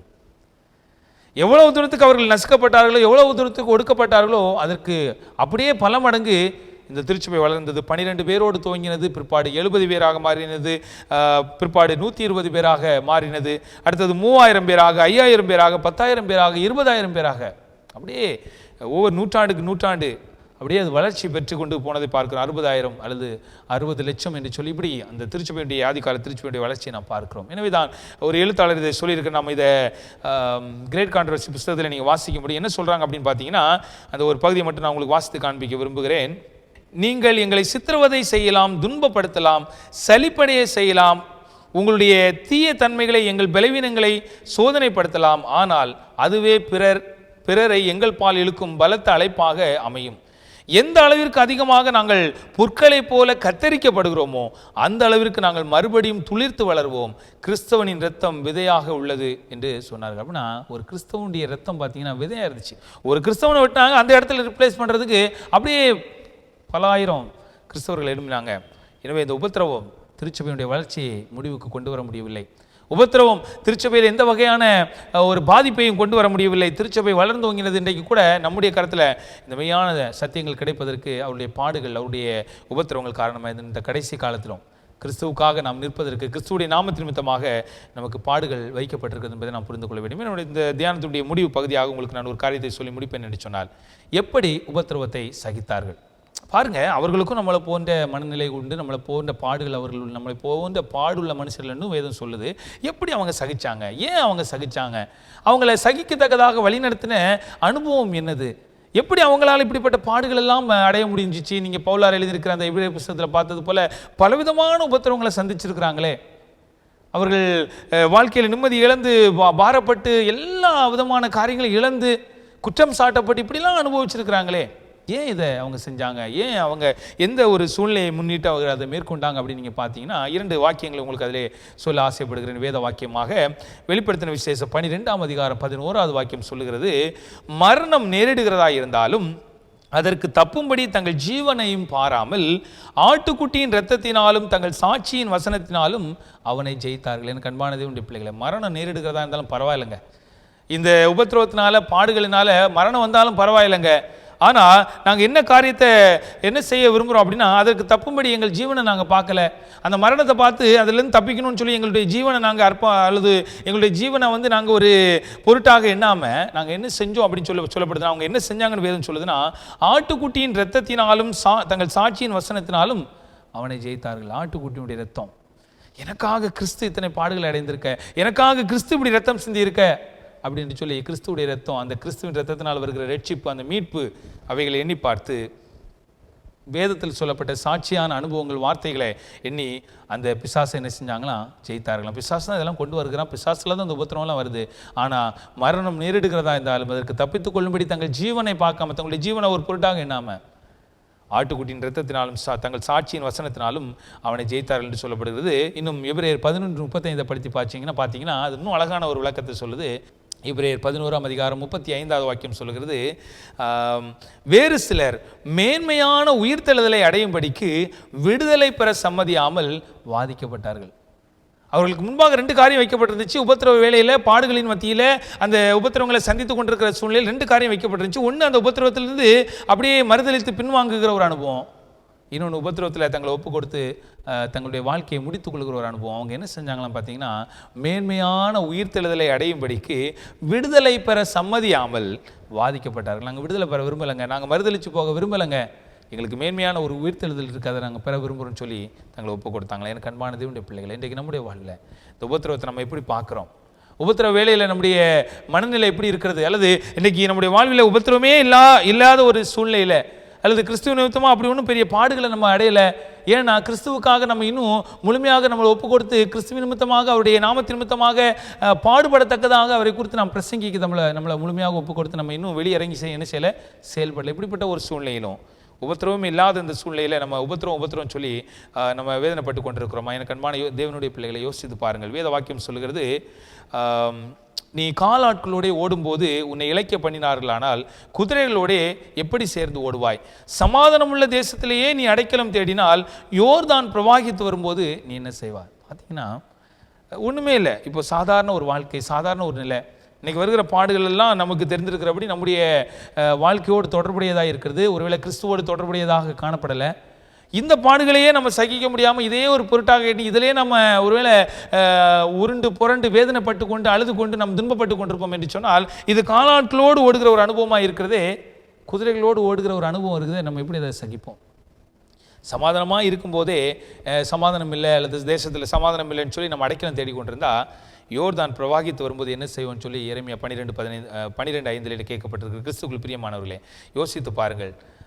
வேத வாக்கியம் நமக்கு தெளிவான ஒரு காரியத்தை சொல்கிறது. 2 தீமோத்தேயு 3:12 சொல்கிறது, அன்றியும் கிறிஸ்து இயேசுவுக்குள் தேவ பக்தியாய் நடக்க மனதாக இருக்கிற யாவரும் துன்பப்படுவார்கள். எனக்கு அன்பான தேவனுடைய பிள்ளைகளே, தேவனுக்காக நீங்கள் வாழணும்னு தீர்மானிச்சிட்டாலே, தேவனுக்காக வாழணும்னு உங்களை நீங்கள் ஒப்பு கொடுத்துட்டாலே, நீங்கள் நான் துன்பப்படுவோம் என்று சொல்லி வேத வாக்கியம் சொல்கிறது. எனவே நம்முடைய நிலையை நாம் சிந்தித்து பார்த்து, நம்முடைய உபத்திரவங்களில் நம்ம எப்படிப்பட்ட காரியத்தை நம்முடைய வாழ்க்கையின் பங்களிப்பாக ஒப்புக் கொடுக்க போகிறோம், இந்த உபத்திரவத்தை நம்ம எப்படி பார்க்க போகிறோம், எப்படி நம்ம கடந்து போக போகிறோம், இன்றைக்கு வருகிற இந்த சில இந்த உலக பிரகாரமான காரியங்களை பார்த்து நம்ம சோர்ந்து போக போகிறோமா, அல்லது கிறிஸ்துவுக்காக உண்மையாக கடைசி வரைக்கும் நின்று அந்த அநித்தியமான பாவ சந்தோஷத்தில் ஆகப்படாமல் நித்தியமான அந்த சந்தோஷத்துக்குள்ளே பிரவேசிக்க நம்ம ஒப்புக் கொடுக்குறோமா என்பதை சிந்தித்து பாருங்கள். கடைசியாக ஒரு வசனத்தை வாசித்து நான் முடிவுக்குள்ளாய் கொண்டு வர விரும்புகிறேன்.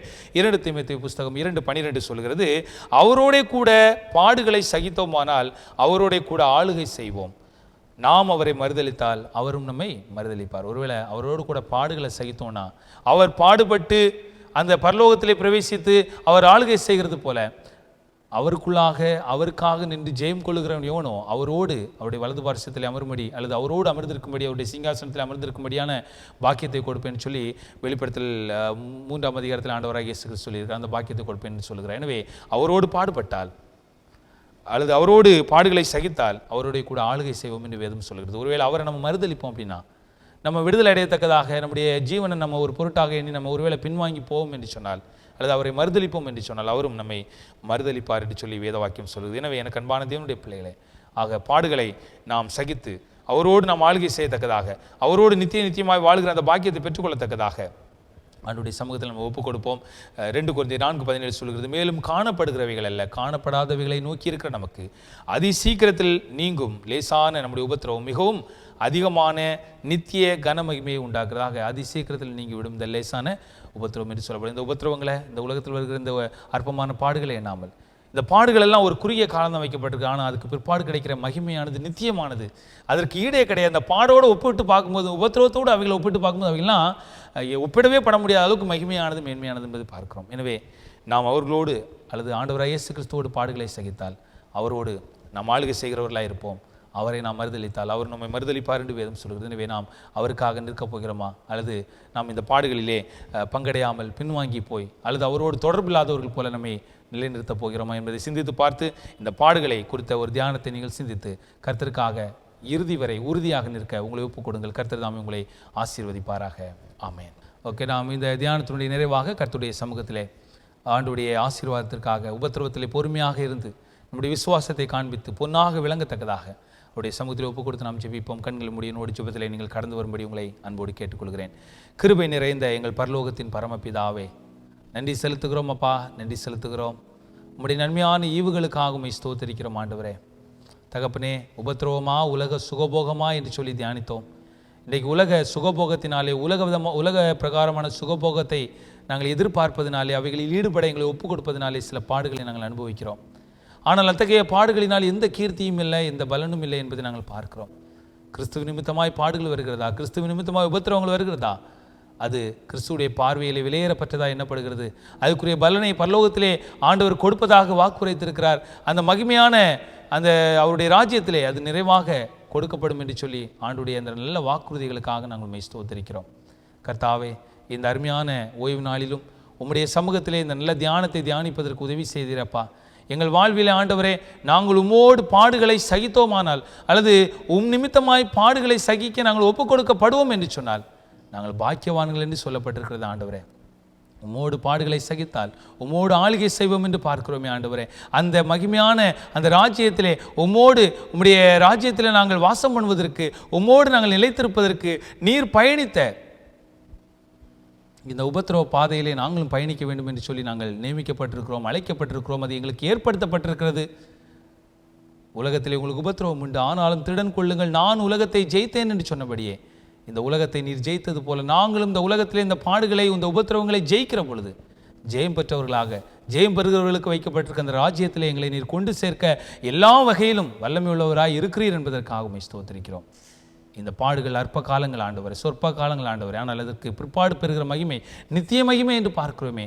அந்த நித்தியத்தை இழந்து விடாமல், இந்த சொற்ப காரியத்தில் நாங்கள் அகப்பட்டு நாங்கள் தோய்ந்து பின்வாங்கி மறுதளித்து போய்விடாமல் அந்த நித்திய மகிமையை பார்த்து, கிறிஸ்து எங்களை பார்த்ததன் மூலமாய் எங்களை ரட்சிக்க வேண்டும் என்று விரும்பினது நிமித்தமாய் அவர் பாடுகளை சகித்தது போல நாங்களும் அந்த கிறிஸ்துவை பார்த்து, அந்த கிறிஸ்துவுடைய மகிமையை பார்த்து இந்த பாடுகளை கிறிஸ்துவ நிமித்தமாய் சகித்து நாங்கள் அந்த கிறிஸ்துவின் ராஜ்யத்தை சுதந்திரித்துக் கொள்ள உதவி செய்யுங்க.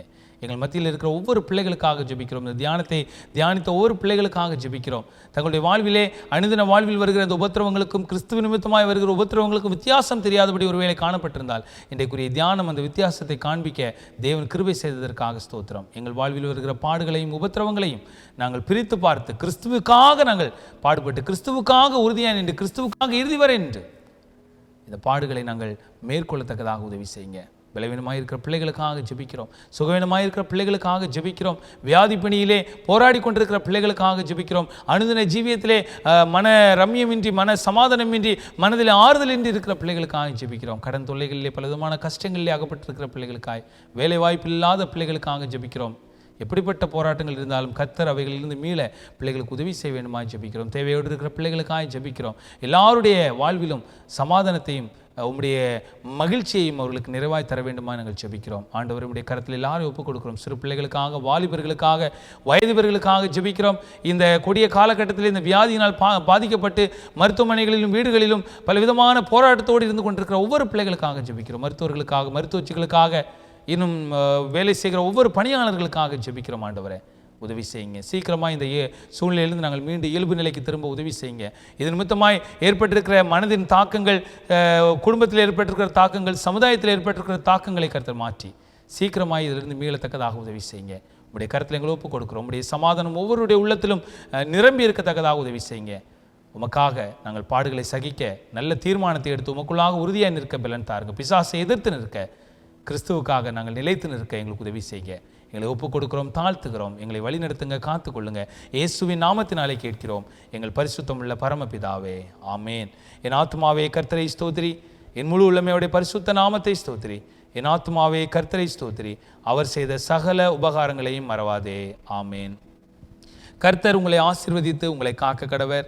கர்த்தர் தம்முடைய முகத்தை உங்கள் மேல் பிரகாசிக்க பண்ணி உங்கள் மேல் கிருபையாய் இருக்க கடவர். கர்த்தர் தம்முடைய முகத்தை உங்கள் மேல் பிரசன்னமாக்கி உங்களுக்கு சமாதானம் கட்டளையிட கடவர். நம்முடைய கர்த்தராகிய இயேசு கிறிஸ்துவானவருடைய கிருபையும் பிதாவாகிய தேவனுடைய அன்பும் பரிசுத்த ஆவியானவருடைய ஐக்கியமும் சிநேகமும் பாதுகாவலும் வழி நடத்துதலும் ஆறுதலும் தேர்தலும் இன்றும் என்றும் சதா காலங்களிலும் இந்த செய்தியை கேட்ட ஒவ்வொரு பிள்ளைகளோடும், கேட்க முடியாத ஒரு சூழ்நிலையிலே பலவிதமான சூழ்நிலைகளில் பலவிதமான இடங்களில் காணப்படுகிற ஒவ்வொரு பிள்ளைகளோடும், தேவையோடு இருக்கிற ஒவ்வொரு பிள்ளைகளோடும் கர்த்தருடைய வருகை மட்டும் கர்த்தருடைய கிருபை நிலைத்திருந்து சகல நன்மையோடும் சுகபலனோடும் காப்பதாக. ஆமேன், ஆமேன்.